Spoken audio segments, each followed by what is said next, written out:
Why do neurosurgeons care about cheekbones? First off, it's not a cheekbone. Zygoma. Zygoma. Zygomatic arch.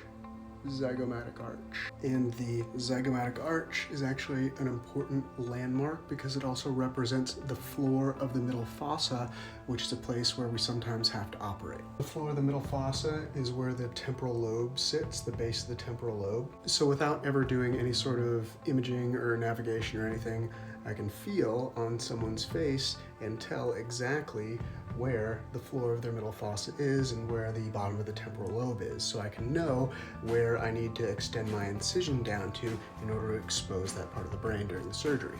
Now this red stuff right here represents your temporalis muscle, which actually extends up underneath your zygomatic arch and connects at your superior temporal line up here. You can feel it move when you chew. Sometimes we have to split that in order to go through and access areas of the temporal lobe.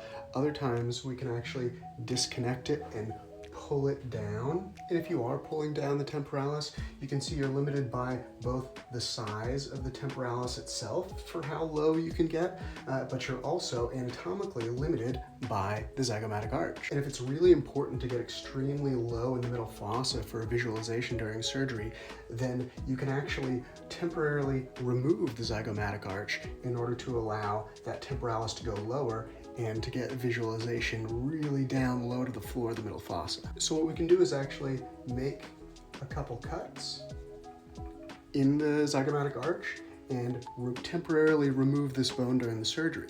And if we remove temporarily this zygomatic arch, that allows us to pull the temporalis muscle down even lower and get an extra few centimeters down if we need to really look low and sometimes pull up the temporal lobe in order to see low and medial structures in the floor of the middle fossa. Then at the end of surgery, we typically use some titanium plating system to connect the zygoma back up, and over time that bone just heals right across that and you're good as new. And that's why neurosurgeons care about cheekbones.